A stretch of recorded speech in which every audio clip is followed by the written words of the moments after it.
Yo, what's going on, yo? I'm JB Hoops, and today I'm going to talk about how the Rockets won the 2023 NBA draft. They took Amen Thompson with the 4th pick and then Cam Whitmore at 20, who I believe could both be huge pieces in the future of the franchise as they aim to return to the top of the Western Conference. And in this video, I'm going to be breaking down their games and how they fit and can be utilized alongside the key guys in Houston. Make sure to like the video and subscribe for more, I really appreciate it. And let's just get right into it, starting with Amen Thompson.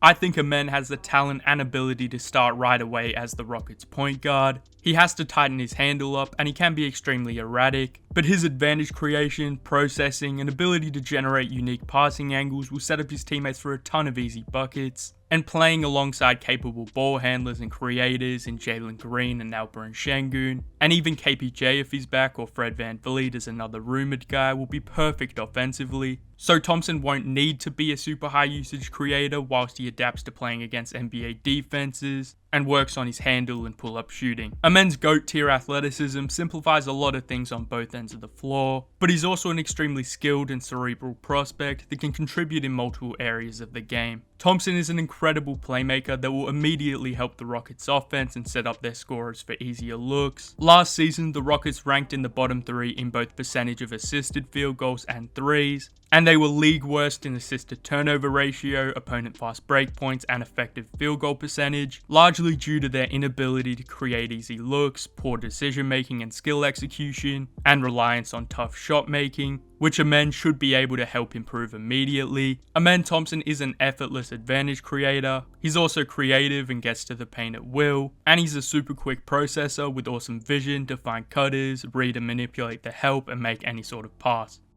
Thompson will also take the Rockets from a below average transition team to one of the best fast break teams in the league, with his ridiculous speed, pass accuracy, and finishing.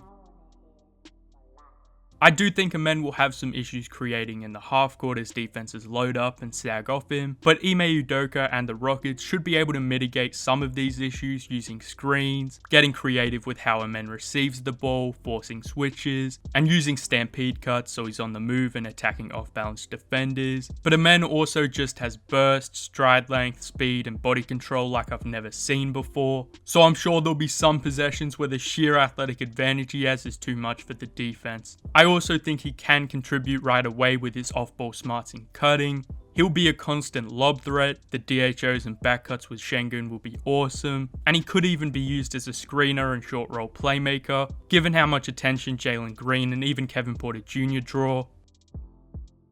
Thompson will definitely have to improve as a shooter and pull-up scorer, as it will just open up everything for him and truly make him a dominant offensive force. At the moment, his mechanics are extremely rough and inconsistent. His shot is rigid with a low release point, his arm swings outwards and the energy transfer is off, but I don't think it's completely broken. His shot off the dribble often looks a lot cleaner when he doesn't overthink things, and he's consistently altered and tinkered with his shot and put in a lot of work, but ultimately it is his biggest weakness, and if he isn't ever respected from deep, it'll be extremely difficult for him to thrive. But on the flip side, if he is respected, he'll be one of the best players in the league. Defensively, Amen has a lot of areas he'll need to improve to stay on the floor in important moments, but he has incredible upside with his physical tools and instincts. At 6'7" with a 7-foot wingspan, Amen has the potential to guard 1 through 3 and maybe some 4s as he gets stronger, so that'll hopefully help to cover up some of the defensive woes the Rockets' core guys possess, but their whole team has a long way to go in that regard. Amen Thompson can lock up guys at the point of attack, slide with ball handlers, flip his hips, get skinny and navigate around a screen and recover when he's beat. And I also believe he can make an impact off the ball, covering a ton of ground, making wild rotations to protect the rim, as well as causing issues as a nail or gap defender and picking off passes. Although at this point, Amen, like a lot of his Rockets teammates, is very inconsistent defensively, and when he's not locked in, he can get taken out of place by screens, make poor decisions, be late on rotations, or just be undisciplined with his technique. But because of his size and athletic ability, he can generally get away with a lot more and is able to recover and still make an impact. So I don't think Amen is going to be a lockdown guy or high level defender right away, but within a few years as he cleans up some bad habits and puts on some muscle, I think Amen Thompson can be a real difference maker on the defensive end of the floor. And that, along with his talent and feel on the offensive end, make him such a tantalizing prospect, and is why I believe Amen can be a franchise guy for the Rockets.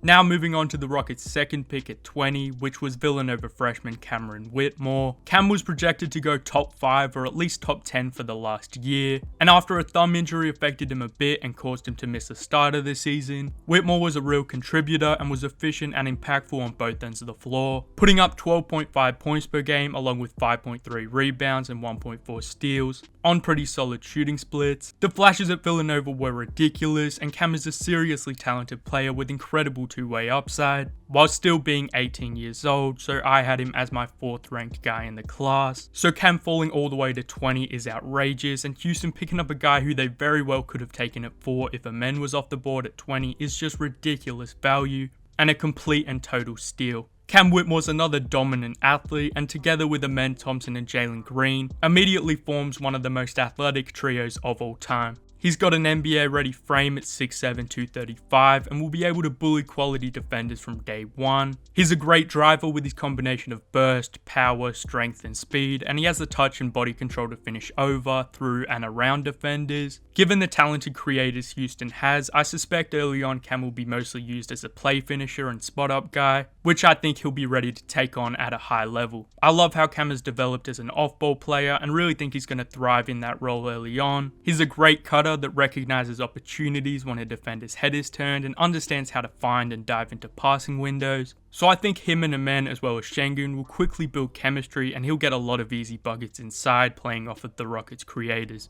Cam's also very good at attacking closeouts and dusting stationary defenders, and his improved shooting stroke is a big part of that. He knocked down 40% of his catch and shoot looks and has great footwork to balance himself and get his shot off, so should thrive off of open looks or punish defenses if they close out too hard.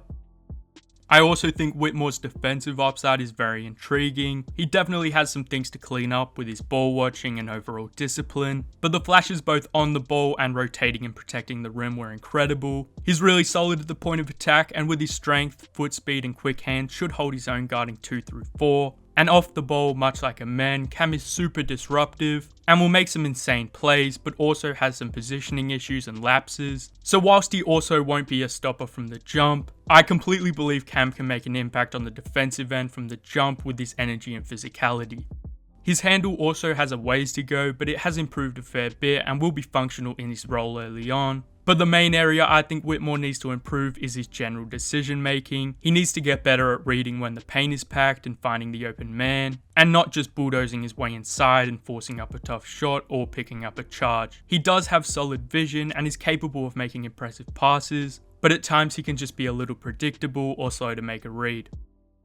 But in totality, I believe Cam Whitmore is a phenomenal prospect with the potential to be a two-way star for the Rockets, and he should be able to contribute in multiple areas straight away. The Rockets have a nice group of impressive wings, but I still don't think Cam is a G League guy, and he should be treated like and prioritized as if he was another top 10 pick, even though he fell all the way to 20. So to wrap it up, both Amen Thompson and Cam Whitmore are special prospects, who I had at number 3 and 4 on my board for the majority of the cycle, and the fact that Houston was somehow able to walk away from the draft with both of these guys without trading anything was a masterclass. Amen and Cam are going to be huge pieces in the future of the Rockets, so I completely believe the Rockets won the 2023 draft, and I'm a lot more confident in their outlook as they added to an already super exciting young core. Alright, that is all I got for this one. Make sure to leave a like and subscribe for more. I'll have videos on Chet Holmgren and the Thunder, and then Victor Wembanyama and the Spurs soon, so make sure to stay tuned for those and turn noties on. I really appreciate all the support on the channel, it means a lot. And anyway, that's all I got. JB Hoops.